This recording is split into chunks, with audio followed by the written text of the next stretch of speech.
جی تو ناظرین، شدت ڈرامے میں اب تک ہم نے دیکھا کہ سلطان اگلے دن اسرا کو اپنی کوئی بزنس کی کامیابی کے بارے میں بتا رہا ہوتا ہے اور ساتھ ہی بہت زیادہ خوش ہوتا ہے۔ پھر اسرا کو خالہ کی کال آتی ہے، جس کے بعد اسرا کافی زیادہ خوش ہوتی ہے کیونکہ خالہ اسرا کو بتاتی ہے کہ وہ پاکستان آ رہی ہے۔ پھر سلطان کی امی سلطان کو بھی یہی بتاتی ہیں کہ خالہ پاکستان آ رہی ہے، جس کے بعد سلطان بھی خوش ہو جاتا ہے۔ اسرا بھی سلطان کو یہی بات بتانے آئی ہوتی ہے، لیکن پھر اسے پتہ چلتا ہے کہ سلطان کو پہلے سے بتا دیا آنٹی نے۔ پھر اس کے بعد سلطان اسرا کو لے کر مشعل اور اس کے ہسبینڈ کی طرف جاتا ہے ان کے ساتھ ٹائم اسپینڈ کرنے کے لیے۔ ان کے ساتھ وہیں پہ کھانا بھی کھاتے ہیں۔ اس کے بعد وہ جب وہاں پہ شطرنج کھیل رہے ہوتے ہیں تو اسرا جو کہ شطرنج وغیرہ بہت اچھے سے کھیل لیتی ہے، سلطان سمجھتا ہے کہ اسے کچھ بھی نہیں آتا ہے، اس لیے وہ اسرا کی بات نہیں مانتا۔ دوسری طرف جنید کو جب اسرا بتاتی ہے تو جنید جیت جاتا ہے، جس کے بعد اسرا سلطان سے کہتی ہے کہ میں نے تو آپ سے پہلے ہی کہا تھا کہ میں اس میں چیمپئن ہوں۔ پھر جب وہ دونوں وہاں سے واپس آتے ہیں تو سلطان بہت زیادہ تعریف کرتا ہے مشعل کی۔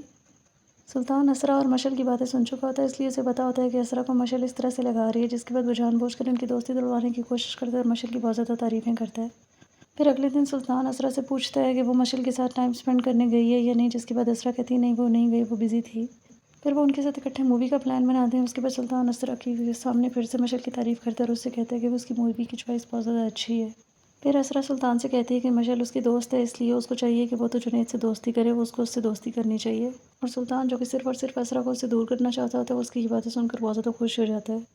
دوسری طرف نوفل چاندنی کو سمجھا رہا ہوتا ہے وہ سلطان سے بات کرنے کے لیے۔ جیسے ہی وہ سلطان سے بات کرتی ہے تو وہ پھر سے اسے ملنے کے لیے کہتا ہے، جس کے بعد وہ پہلے تو ٹالنے کی کوشش کرتی ہے، کبھی گھر والوں کا کہہ کر اور کبھی اپنے دادا کی خراب طبیعت کا کہہ کر، لیکن سلطان اس کی بات نہیں مانتا اور وہ اس سے یہی کہتا ہے کہ اگر وہ اس سے نہیں ملے گی تو وہ اس کے بعد اس سے بات نہیں کرے گا۔